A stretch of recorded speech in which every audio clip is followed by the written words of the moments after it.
বঙ্গোপসাগরে সৃষ্ট গভীর নিম্নচাপের প্রভাবে একের পর এক বিশাল ঢেউ আছড়ে পড়ে উপকূলে। জোয়ারের পানি প্রবাহিত হয় স্বাভাবিকের চেয়ে ৪ থেকে ৫ ফুট উচ্চতায়। প্রবালদ্বীপ সেন্ট মার্টিনে খাবার ও সুপেয় পানির সংকটে বাসিন্দারা।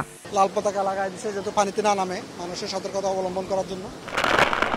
নিম্নচাপের প্রভাবে ভোলার মেঘনা নদীর পানি বেড়ে তলিয়ে গেছে ইলশা ফেরিঘাট।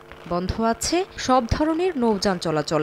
বাঁধ ভেঙে লোকালয়ে পানি ঢুকে পড়ায় আতঙ্কিত হয়ে পড়েছেন বাসিন্দারা।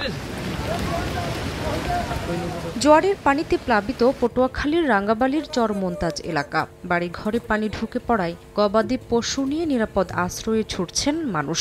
পায়রাসহ দেশের সব সমুদ্র বন্দরকে ৩ নম্বর স্থানীয় সতর্ক সংকেত দেখিয়ে যাওয়ার পাশাপাশি মাছ ধরার ট্রলারকে নিরাপদ আশ্রয়ে যেতে বলা হয়েছে।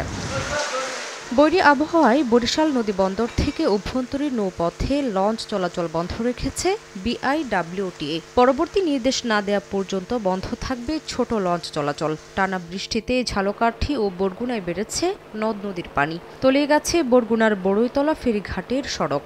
ফেনীতে মুহুরী নদীর পানি বিপদসীমার ওপর দিয়ে প্রবাহিত হওয়ার শঙ্কার কথা জানিয়েছে জেলা প্রশাসন। নোয়াখালীর হাতিয়ার সঙ্গে সারা দেশের নৌ চলাচল বন্ধ রয়েছে।